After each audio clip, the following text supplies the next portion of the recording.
Welcome dear students and aspirants, আমি সুশোভন রয় sir. আজকে আবারও তোমাদের সামনে একটা নতুন ইউটিউব সেশন নিয়ে আমি এসেছি, ঠিক আছে।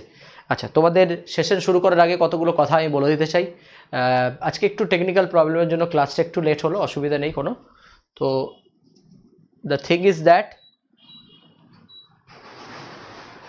আমরা যে সেশনে যে পড়ি তার আগেই বলছি আমি তোমাদের যে আমার নাম সুশোভন রয়। আচ্ছা, আমি আনএকাডেমি প্ল্যাটফর্মে 3 ধরনের ক্লাস নিয়ে থাকি। একটা ইউটিউব ফ্রি ক্লাস, একটা স্পেশাল ক্লাস ফ্রি, একটা হচ্ছে প্লাস ক্লাস, ঠিক আছে। আজকে আমি 3টে ক্লাস সম্বন্ধেই তোমাদের সামনে থেকে কিছু কথা বলবো, ঠিক আছে। আচ্ছা, আমরা এপ্রিল মাসে ফ্রি বা স্পেশাল সেশন করছি, ঠিক আছে। আমাদের টার্গেট বা মিশন হচ্ছে 3টে পরীক্ষাকে টার্গেট করে, WBPSC, SSC, WEP, এবং সঙ্গে সঙ্গে আমরা ব্যাংকিং পার্টটাকেও কিন্তু কভার করছি, ঠিক আছে। সো যারা যারা ব্যাংকিং অ্যাসপিরেন্ট তারাও ক্লাসগুলো দেখতে পারো। তোমাদের ভোকাবুলারি ডেভেলপমেন্ট হবে, অ্যাজ ওয়েল অ্যাজ তোমাদের যে গ্রামাটিক্যাল পোর্শনে যে জিনিসগুলো প্রবলেম, সেই প্রবলেমগুলো সলভ হবে এই ক্লাসের মাধ্যমে। আচ্ছা, আমাদের এখন ক্লাস চলবে 9:30 থেকে 10:30। প্রত্যেক দিন যারা লাইভ আমার ক্লাসে আসতে চাও, ঠিক আছে, একটু চেঞ্জ হয়েছে এতে। আমরা এক্সেপ্ট সানডে, থার্সডেতেও নিচ্ছি ক্লাস। এক্সেপ্ট সানডে ছাড়া প্রত্যেক দিন আমি লাইভ ক্লাস নিচ্ছি রাত্রি 9:30 থেকে 10:30, পুরো free of cost, full free class, যেখানে আমি চ্যাপ্টার ওয়াইজ গ্রামাটিক্যাল ভোকাবুলারি কিন্তু পড়িয়ে যাচ্ছি, ঠিক আছে। তো যারাই প্রিপারেশন নিচ্ছ WBCS এর, staff selection, CGL, MTS, CHSL এর, banking, IUPS class, RRB clerk, RRB PO, IUPS PO, বা WBP, West Bengal police constable, excise আর SI, তারা আমার ক্লাসে যোগদান করো। যোগদান করতে গেলে কিছুই করতে হবে না, শুধু আনএকাডেমির যে অ্যাপটা আছে সেটা ডাউনলোড করতে হবে প্লে স্টোর থেকে, আনএকাডেমি লার্নিং অ্যাপ। এবং তারপরে লার্নিং অ্যাপ ডাউনলোড করার সঙ্গে সঙ্গে সেখান থেকে তুমি একটা গোল হিসাবে সিলেক্ট করবে WBPSC, এবং আমার প্রোফাইল ফলো করবে। আমার নেম সুশোভন রয়, এই প্রোফাইলটা ফলো করবে। প্রোফাইল পিকচার এটা দেওয়া আছে প্রোফাইলে। এবং কোনো ক্লাস জয়েন করতে চাইলে একটা ইনভাইট কোড চাইবে, Sushobhan live, this is the invite code. Okay, চল এবার শুরু করা যাক।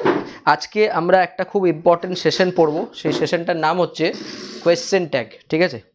তোমাদের ডিমান্ড ছিল কোর গ্রামাটিক্যাল জায়গার থেকে, দেখো সেই জায়গাটাকে আমরা বলবো কোয়েশ্চেন ট্যাগ, ঠিক আছে।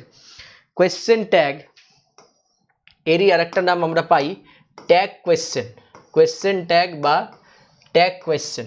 ওকে, তো এই ট্যাগ কোয়েশ্চেন বা কোয়েশ্চেন ট্যাগ পরীক্ষায় কিভাবে আসে একটা এক্সাম্পল দেওয়া যাক। ধরো আমি তোমাকে বললাম একটা যে কোনো এক্সাম্পলে, হি drove, DROV, drove the car very fast, he drove the car very fast, কমা দিয়ে কোয়েশ্চেন মার্ক। এবার তোমাকে এখানে ফিল ইন দ্য ব্ল্যাঙ্কসে আমি অপশনস বসাতে বললাম। Option A, wasn't it, option B, did he, option C, hadn't it, hadn't he, আর option D, didn't he। এই হয়ে গেল তোমার অপশন, ঠিক আছে। এবার এখানে বসাতে হবে একটা অপশন, বসাবার পরে তারপরে আমাকে আনসার করতে হবে। তো এই অপশনসটা বসাবার জন্য আমাদের কনসেপ্ট চাই, যে অপশনটা আমরা কিভাবে বসাবো, ঠিক আছে। তো কোয়েশ্চেন এরকম আসতে পারে, এরর কারেকশন আসতে পারে, সেন্টেন্স ইমপ্রুভমেন্ট আসতে পারে, বিভিন্ন ধরনের কনসেপচুয়াল কোয়েশ্চেন এখান থেকে আসে, ঠিক আছে। তো এই কনসেপচুয়াল কোয়েশ্চেনগুলো করার জন্য আমাদের আগে যেতে হবে কনসেপ্টে। তো প্রথমে বুঝে নিতে হবে কোয়েশ্চেন ট্যাগ জিনিসটা কি। আমি এটা দেখালাম একটা কোয়েশ্চেন প্যাটার্ন, তার মানে এই কোয়েশ্চেন ট্যাগ সেক্টরটার থেকে আমাদের পরীক্ষায় কি কি আসে, পরীক্ষায় আসে এরর কারেকশন, পরীক্ষায় আসে সেন্টেন্স ইমপ্রুভমেন্ট, পরীক্ষায় আসে ফিল ইন দ্য ব্ল্যাঙ্কস, পরীক্ষায় আসে কোয়েশ্চেন ট্যাগ তো আসেই, বা ক্লোজ টেস্ট। এই 4টে জায়গা থেকে প্রশ্ন আসে। প্রশ্ন আসার সঙ্গে সঙ্গে আমার একটাই মাথায় কোয়েশ্চেন আসবে, এটা কি গ্রামাটিক্যাল পার্ট না ভোকাবুলারি পার্ট। তো আনসার একটাই হবে গ্রামার। এর সাথে কি ভোকাবুলারি কোনো রিলেশন নেই, আছে তবে কিছু, বা টোটাল পার্টটাই হচ্ছে গ্রামাটিক্যাল পার্ট। তার মানে কেউ যদি এইটার গ্রামার ভালো করে জানে তাহলে এই পার্টটা পুরোটা বুঝতে পারবে, ঠিক আছে। চলো, তোমরা কমেন্ট করছো আমি দেখতে পাচ্ছি, ভেরি গুড, রাইট আনসার দিতে থাকো, আমি কথা বলছি, ঠিক আছে। চলো দেখো, তাহলে কোয়েশ্চেন ট্যাগ কনসেপ্ট কি জানা হয়ে গেল। এবার কোয়েশ্চেন ট্যাগের একটা ডেফিনেশন কি। দেখো কোয়েশ্চেন ট্যাগের একটা যদি ছোট্ট ডেফিনেশন আনা যায় তাহলে এটা হচ্ছে তার ডেফিনেশন। কি ডেফিনেশন বলেছে? Question tag in English is a phrase added to the main part of a sentence। তার মানে এই জায়গাটার থেকে পেলাম যে সেন্টেন্সের দুটো পার্ট হয়, তাহলে একটাকে ধরে নিচ্ছি আমরা মেন পার্ট, একটাকে ধরে নিচ্ছি আমরা ট্যাগ পার্ট। তো ধরো আমি যদি এইখানে কোয়েশ্চেনটা লিখি হি ড্রোভ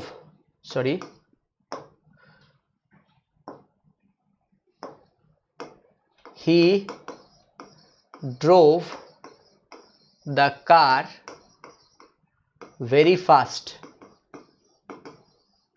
কমা এটা, তাহলে আমরা এখান থেকে বুঝে যাব যে এই পার্টটাকে আমরা বলছি সেন্টেন্সের কি পার্ট না মেন পার্ট, আর এই পার্টটাকে আমরা সেন্টেন্সের কি বলছি না ট্যাগ পার্ট। ক্লিয়ার হয়ে গেল? তাহলে এই যে আমাকে একটা কথা বললো যে question tag is English is a phrase added to the main part of the sentence, তার মানে এটা সেন্টেন্সের মেন পার্টের সাথে অ্যাড হবে। কার সাথে অ্যাড হবে? সেন্টেন্সের মেন পার্টের সাথে এটা গিয়ে অ্যাড হয়ে যাবে, এটা হচ্ছে এর কাজ। ওকে, তারপর দেখো inviting the listener to confirm or give an option, or এখানে হবে opinion, option or opinion about the comment. মানে কি, যে লিসনার যে শুনছে তার কাছে একটা কোয়েশ্চেন থ্রো করা হবে তার ওপিনিয়ন জানার জন্য, ওকে, আর কিছুই না। ওপিনিয়ন মানে ভিউ, ওপিনিয়ন মানে অপশনস জানার জন্য একটা দেওয়া হবে। তারপরে কি, the English question tag is made up of an auxiliary and a pronoun. তাহলে এই যে ইংলিশ যে কোয়েশ্চেন ট্যাগটা হবে, এই কোয়েশ্চেন ট্যাগটা জেনারেলি দুটো জিনিস দিয়ে তৈরি। ফার্স্ট এর কম্পোনেন্ট হচ্ছে একটা প্রোনাউন, সেকেন্ড কম্পোনেন্ট হচ্ছে একটা auxiliary verb. According to definition, মানে এর বাইরে যে কম্পোনেন্ট হবে না তার কোনো মানে নেই, এর বাইরেও হতে পারে, but according to definition we can decide যে ফার্স্ট হচ্ছে প্রোনাউন, সেকেন্ড হচ্ছে অক্সিলারি। ঠিক, তারপরে কি পড়া যায়? The auxiliary has to agree with the tense aspect and modality of the verb in the preceding sentence. চলো, এটা মানে কি? তার মানে এইখানে যে অক্সিলারি ভার্বই বসাবো সেই ভার্বটা এর আগের যে মেন পার্ট আছে তার টেন্সের সাথে, তার যদি কোনো মোডাল ভার্ব থাকে তার সাথে একটা এগ্রিমেন্ট করবে। তাহলে এগ্রিমেন্ট কথাটা আমরা জানি যে এটাকে সাবজেক্ট ভার্ব এগ্রিমেন্ট হিসাবে আমরা পড়েছি, মানে এটা টেন্সেরও এগ্রিমেন্ট হবে। তার মানে মেন পার্টের টেন্স যদি পাস্টে থাকে আমার ট্যাগ পার্টে পাস্টে বানাবো, মেন পার্টের টেন্স যদি কোনো মোডাল ভার্ব থাকে তাহলে মোডাল ভার্বে বানাবো। ঠিক আছে, সে তো পরে আসবো ভার্বের বিষয়, কিন্তু অ্যাকর্ডিং টু ডেফিনেশন আমরা ছোট্ট ছোট্ট করে ভাগ করে নিচ্ছি জিনিসটা কি। ঠিক আছে, ওকে। এইবার আসা যাক যে এইখানের অক্সিলারি ভার্ব বলছে টেন্সের সাথে এবং তার মোডালিটির সাথে এগ্রি করবে। কার সাথে? টেন্সের সাথে বা তার মোডালিটির সাথে এগ্রি করবে। ঠিক আছে, এবার আসা যাক if there is no auxiliary in the main sentence, তার মানে মেন সেন্টেন্সে যদি কোনো অক্সিলারি না থাকে, if there is no auxiliary in the main sentence, তার মানে এই সেন্টেন্সে যদি কোনো অক্সিলারি না থাকে, use do does did depending upon the singularity or plurality of the subject and tense. তার মানে যদি অক্সিলারি না পাই তখন আমার চলে আসবে মেন ভার্ব, তো মেন ভার্ব তখন প্রায়োরিটি পাবে। এবার মেন ভার্ব যেরকম হবে, যেরকম টেন্স হবে সেই রকম আমরা আনসার করব, যেরকম মেন ভার্বের টেন্স হবে সেই রকম আমরা এটার আনসার বা এটার সলিউশন করব। বলো, বোঝা গেল? ক্লিয়ার? তাহলে এটা হয়ে গেল ডেফিনেশন অনুযায়ী ছোট ছোট করে ভাগা। তাহলে রিভিশন করা যাক। প্রথমে কোয়েশ্চেন ট্যাগ বানাতে গেলে মেন পার্টের সাথে আমার ট্যাগ পার্টের রিলেশন থাকবে, এটা হচ্ছে ফার্স্ট রিভিশন হচ্ছে, ভালো করে বোঝো। সেকেন্ড পার্ট হচ্ছে প্রোনাউন এর ইউজ করতে হবে একটা, থার্ড হচ্ছে অক্সিলারি ভার্বের ইউজ করতে হবে, ফোর্থ হচ্ছে যদি অক্সিলারি ভার্ব না থাকে তাহলে মেন পার্টের মেন ভার্বের টেন্স অনুযায়ী আমরা আসবো। আবার যদি অক্সিলারি ভার্ব থাকেও তাহলে অক্সিলারি ভার্ব ডিপেন্ড করবে সেই মেন পার্টের কি টেন্স আছে তার উপর বেস করে। এই হচ্ছে জিস্ট এখন পর্যন্ত। ক্লিয়ার? চলো বলো, ক্লিয়ার হলো সবার?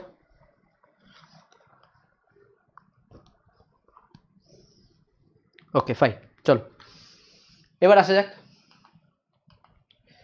আসা যাক যে কোয়েশ্চেন ট্যাগটাকে তাহলে যখন আমি বানাবো তখন আমার কি কি স্টেপ ফলো করতে হবে। স্টেপ ফলো করার আগে আমি কতগুলো জিনিসের ডেফিনেশন ক্লিয়ার করলাম। এবার আসবো আমরা টেন্স, এবার আমরা আসবো যে কি কি স্টেপ ফলো করতে হবে। দেখো প্রথমে আমি যদি বলি যে তাহলে আমাকে খুব ভালো মতো ক্লিয়ার করতে হচ্ছে একটা জিস্ট, যে প্রথমে আমি এর প্রোনাউন ঠিক করব। কি ঠিক করব? প্রোনাউন, যে ঠিক প্রোনাউন আমি বসাচ্ছি কিনা। তারপর সিলেক্ট করব আমি এর অক্সিলারি ভার্ব যদি থাকে বা মেন ভার্ব থাকে, যে কোনো একটা থাকবে। তাহলে এটা কার উপর ডিপেন্ড করবে? এটা দুটো জিনিসের উপর ডিপেন্ড করবে, একটা টেন্সের উপর ডিপেন্ড করবে আর একটা মোডালিটির উপর। মোডালিটি কথাটা মানে হচ্ছে মোডাল ভার্ব। ধরা যাক আমি ইউজ করেছি কোয়েশ্চেন পার্টে শ্যাল, তাহলে আনসার পার্টেও শ্যালই হবে আনসার, ঠিক আছে, কারণ এটা আমি মোডালিটি ইউজ করেছি এর এটা, ঠিক আছে। তাহলে এই হচ্ছে মোডালিটি অফ দ্য অ্যাসপেক্ট, ঠিক আছে। তাহলে এই জিনিসগুলো আমাকে ফলো আপ করতে হবে। তাহলে একটা ট্যাগ পার্ট যার প্রোনাউন সিলেক্ট করতে হবে, যার অক্সিলারি ভার্ব, যার মেন ভার্ব। এবার এটার নেক্সট স্টেপে আসা যাক যে জিনিসটা কি। এবার জিনিসটা চেনার আগে আমাকে প্রথম কথা চিনতে হবে যে মেন পার্টে কি কি জিনিস আছে। মেন পার্টে কি কি জিনিস আছে, তার মানে মেন পার্টের সাবজেক্টকে এটা আইডেন্টিফাই করতে হবে, মেন পার্টের ভার্বকে এটা আইডেন্টিফাই করতে হবে, is it auxiliary verb or is it modal verb মানে মেন ভার্ব। মেন পার্টের টেন্স আইডেন্টিফাই করতে হবে, is it present tense or is it past tense or is it future tense, ঠিক আছে, এটা আইডেন্টিফাই করতে হবে। তারপর আইডেন্টিফাই করতে হবে যে মেন পার্ট পজিটিভে আছে নাকি নেগেটিভে আছে। টোটাল এই মেন পার্টের চারটে যদি আমি আইডেন্টিফিকেশন ভালো করে নিই, তাহলে কোয়েশ্চেন ট্যাগ বানাবার বেসিক থিওরি আমার কাছে ক্লিয়ার হয়ে যাবে, ঠিক আছে। তাহলে বেসিক থিওরিতে যদি যাই, এবার আমরা আরও আস্তে আস্তে শিখবো যে স্টেপ 1 কি, মানে কিভাবে এটার আনসার বানাবো, মানে একটা কোয়েশ্চেন যদি থাকে এর আনসারটা কীভাবে বানাবো। চলো দেখা যাক। তাহলে স্টেপ 1-এ আমরা চলে এসেছি। দেখো স্টেপ 1 সবসময় ম্যাটার করবে যে এখানে কি সাবজেক্ট অথার ইউজ করেছে। এবার সাবজেক্ট মানে কি, তাহলে ফার্স্ট পার্ট, এটার আর একটা নাম আমরা পড়ে নিয়েছি এখানে, এর নামই হচ্ছে মেন পার্ট। লাস্ট পার্ট বোঝার সুবিধার্থে তোমাকে এই নামগুলো দেওয়া হয়েছে, এর নাম হচ্ছে tag part. Main part, tag part, ঠিক আছে। তাহলে প্রথম আইডেন্টিফিকেশন হবে আমার সাবজেক্টকে দেখে, ঠিক আছে। তাহলে সাবজেক্টকে দেখে আইডেন্টিফিকেশন মানে মেন পার্টে এই জিনিসগুলো থাকতে পারে। কি থাকতে পারে? মেল থাকতে পারে, কোনো মেল নেম, লাইক কোনো নাম থাকলো রাহুল, এর একটা মেল নেম, বা আয়েন, এর একটা মেল নেম। এগুলি মেল বা ম্যাসকুলিন জেন্ডার অনুযায়ী নেম, ঠিক আছে। এরপরে ফিমেল থাকতে পারে, ফিমেলে ধরো থাকতো রিনা বা অঞ্জলি, এগুলি থাকতে পারে। কোনো অ্যানিমেলের নাম থাকতে পারে কাউ থেকে টাইগার, কোনো নন লিভিং থাকতে পারে, এটা HL না, এটা NL হবে, নন লিভিং থাকতে পারে, ঠিক আছে। তো এরা ফার্স্ট পোর্শনে মানে মেন পার্টে এরা থাকতে পারে, ঠিক আছে। এরা ফার্স্ট পোর্শনে বা বারবার বলছি মেন পার্টে এরা থাকতে পারে। তাহলে এরা যদি মেন পার্টে থাকে তাহলে ট্যাগ পার্টে একদম লাস্টে গিয়ে আমরা কি করব।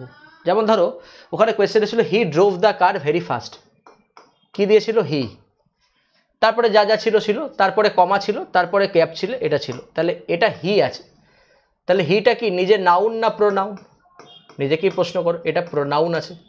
তার মানে আমি এটাও আর একটা দেখতে পাচ্ছি যে এগুলি ছাড়াও 4 নম্বরে আমার কাছে কিন্তু কোনো প্রোনাউনও ডিরেক্ট থাকতে পারে।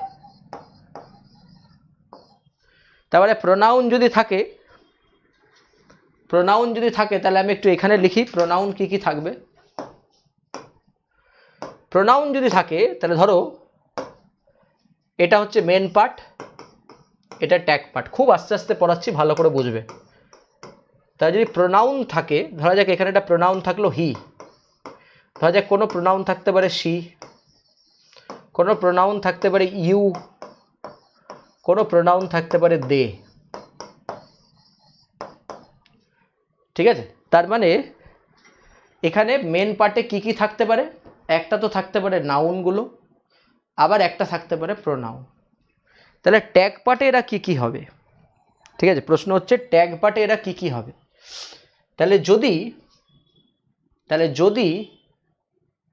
এখানে কোনো নাউন থাকে, ধরো রাহুল, অয়ন, রিনা, অঞ্জলি, কোনো অ্যানিমাল বা কোনো নন লিভিং, তাহলে দেখো এখানে বলা আছে, তাহলে এখানে আনসার হবে হি, ফিমেল থাকলে হবে শি, নন লিভিং থাকলে ইট হবে, যদি প্লুরাল হয় তাহলে দে হবে, এটা বলা আছে।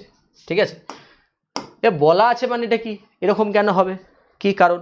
ঠিক আছে, তাহলে কারণটা বুঝি। এখানে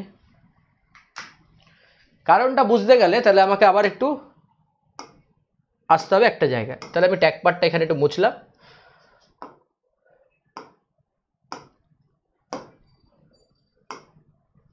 এখানে ট্যাগ পার্ট লিখলাম, এইখান থেকে আমি বানাবো। দেখো, তাহলে প্রোনাউন বসাতে গেলে প্রোনাউন সম্বন্ধে একটা বেসিক নলেজ চাই, যেটা প্রোনাউন পড়তে গেলেই প্রথমে লাগে, সেটা হচ্ছে প্রোনাউনের কেস। তো আশা করি তোমরা বা আপনারা যারা প্রোনাউন পড়েছেন সেখানে কেস বলে একটা জিনিস পড়ানো হয়েছে বা পড়েছো, বই থেকেও নিজেরা পড়েছো। কেস মানে বাংলায় যেটাকে আমরা বলি কারক। তো যেমন করণ কারক হয়, অপাদান কারক হয়, অনেকগুলো বাংলায় কারক হয়, তো সেরকমই ইংলিশে কেস হয় টোটালি 3টে। কি কি কেস হয়? প্রথম কেসের নাম হচ্ছে সাবজেক্টিভ কেস বা নমিনেটিভ কেস। তারপরে কেসের নাম কি? Objective case. তারপরে কেসের নাম কি? পজেসিভ অ্যাডজেক্টিভ কেস বা আর একটা হচ্ছে পজেসিভ প্রোনাউন কেস। তার মানে পজেসিভ কেসকে দুটো ভাগে ভাগ হয়ে গেল, একটা অ্যাডজেক্টিভ, একটা প্রোনাউন। এবার কেসটা কি? আমরা জানি যে প্রোনাউনকে যদি ভ্যারিয়েশনে ভাঙা যায় তাহলে কেস দেখা যায়। যেমন ধরো বললাম আই, এটা সাবজেক্টিভ কেস, আইয়ের অবজেক্টিভ কেস কি? Me, possessive adjective my, possessive pronoun my. He, he থেকে হিম, হিম থেকে হিজ, হিজ থেকে হিজ। শি, শি থেকে হার, হার থেকে হার্স, হার থেকে হার্স। তাহলে এরকমভাবে প্রোনাউন আমরা পড়ি। তাহলে এগুলি হচ্ছে সবই কী কেস? সব সাবজেক্টিভ কেস। তার মানে সব কটা সাবজেক্ট হিসাবে সেন্টেন্সে ইউজ হয়। তারপরটা কি? অবজেক্টিভ কেস, তাহলে অবজেক্ট হিসাবে ইউজ হয়। তো প্রোনাউন যখন আমি চ্যাপ্টার পড়াবো তখন আমি ডিটেলসে যাব। এই যে তোমরা যে চ্যানেলটা দেখছো, এই চ্যানেলে প্রোনাউনের ভিডিওস দেওয়া আছে, 3 থেকে 4টে ভিডিওস দেওয়া আছে, একটু পুরনো দেওয়া আছে। তো একটু ব্যাকে যাও চ্যানেলে, দেখবে আমার প্রোনাউনের ক্লাস পেয়ে যাবে, সেখানে প্রোনাউনের একটু কেস সম্বন্ধে পড়ে নাও, তাহলে এই জিনিসটা বুঝতে সুবিধা হবে। ঠিক আছে, চলো ফাইন। তাহলে এইবার এখান থেকে আমি একটা জিনিস বুঝতে পারছি যে প্রোনাউনের কেসটা আমার জানতে হবে কী জন্য। তাহলে দেখা যাক কী জন্য। তো দেখো এবার, তাহলে এইবার এই যে রুলসটা আছে, দেখো এখানে বলা আছে যে নাউনই থাকুক না কেন, এখানে যে নাউনই থাকুক না কেন তার যখনই আমি হি বসাবো, সেটা হিটা কি? সেই তার ট্যাগ পার্টে সবসময় সেই নাউনের প্রোনাউনের সাবজেক্টিভ বা নমিনেটিভ কেস বসাবো। তো সাবজেক্টিভ বা নমিনেটিভ কেস মানে কোনটা? এটা। যে কোনো প্রোনাউনের কোয়েশ্চেন ট্যাগ পার্টে সবসময় আমরা সাবজেক্টিভ বা নমিনেটিভ কেসের ইউজ করব, এটা ছাড়া অন্য কোনো কেসের আমরা ইউজেজ করব না, এটা ছাড়া অন্য কোনো কেসের ইউজেজ করব না। এবার বলো তাহলে, দেখো দেখে নাও। তাহলে রাহুল যদি মেল থাকে তাহলে তার প্রোনাউন কী হবে? হি। রিমা যদি থাকে বা রিনা যদি থাকে প্রোনাউন কী হবে? শি। আচ্ছা, এবার ধরো একটা নন লিভিং আছে, যে কোনো জিনিস, দ্য চেয়ার, তাহলে চেয়ার থাকলে কী হবে? ইট। ঠিক আছে, এর আগেরটা আসো, এর আগেরটা আছে দেখো, এর আগেরটা দেখো হি আছে, তাহলে বলো হি থাকলে কি হবে? হি থাকলে হয়ে যাবে, এখানেও হি হবে। ক্লিয়ার? এখানেও হি হবে, হি থাকলে এখানেও হি হয়ে যাবে। আচ্ছা, এখানে যদি হি হয়ে যায়, এবার তাহলে নেক্সট বলো, নেক্সট বলো। এখানে সি আছে, সি থাকলে কি হবে? সি হবে, এরা প্রত্যেকেই নমিনেটিভ কেস। ইউ আছে, ইউ থাকলে কি হবে? ইউ হবে। দে আছে, দে থাকলে কি হবে? দে হবে। তাহলে কোয়েশ্চেনে ছিল he drove the car very fast, তাহলে কোয়েশ্চেনে হি ছিল, লাস্টে কি পাঠিয়ে দেবো আমি? হি লিখবো। ক্লিয়ার? তাহলে এটা হয়ে গেল আমার স্টেপ 1 ক্লিয়ার। স্টেপ 1 ক্লিয়ার হয়ে গেল আমার, কনসেপ্ট 1। বল, এখানে যদি কারোর ডাউট থাকে বলো। কোনো ডাউট থাকলে ক্লিয়ার করে নেবে, কারণ আমি এক এক দিন এক একটা স্টেপ করে করে পড়াবো। ছোট্ট ছোট্ট ক্লাস নেব যাতে বুঝতে অসুবিধা হয়, নোটস বানাতে সুবিধা হয়। ঠিক আছে, কারণ এখান থেকে আমরা যা যা জিনিস শিখব সেটা আমরা খাতায় নোট ডাউন করব, এবং ওই খাতায় নোট ডাউন করার পরে সেই খাতাটা আমরা কন্টিনিউ পড়বো। কারণ এখানে আমি কনসেপচুয়াল কিছু ক্লাস করাবো, যাদের ইংলিশের গ্রামাটিক্যাল পোর্শনে খুবই উইক বা অনেকটা উইক মনে করো, তো আশা করি বই তোমাকে পড়তেই হবে, ঠিক আছে। আমরা সবাই, সমস্ত টিচার বা সমস্ত স্টুডেন্ট সবাই বইয়ের উপর ডিপেন্ডেন্ট, তো বুকস পড়তে হবে।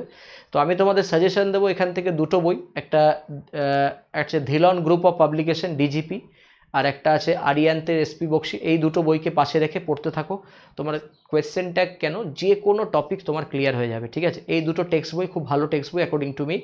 কোয়েশ্চেন ট্যাগ খোলো, এসপি বক্সির বইয়ে চলে যাবে, দেখবে 70 পেজে আছে, কোয়েশ্চেন ট্যাগ খুলে পড়তে থাকবে যে কত নম্বর কোয়েশ্চেন ট্যাগ আমি করছি, ঠিক আছে, কোন জায়গাটা আমি করছি। প্রত্যেকটার তোমার টাস্ক হবে প্রত্যেকটা সাবজেক্ট সেকশনকে ক্লিয়ার করা, ঠিক আছে।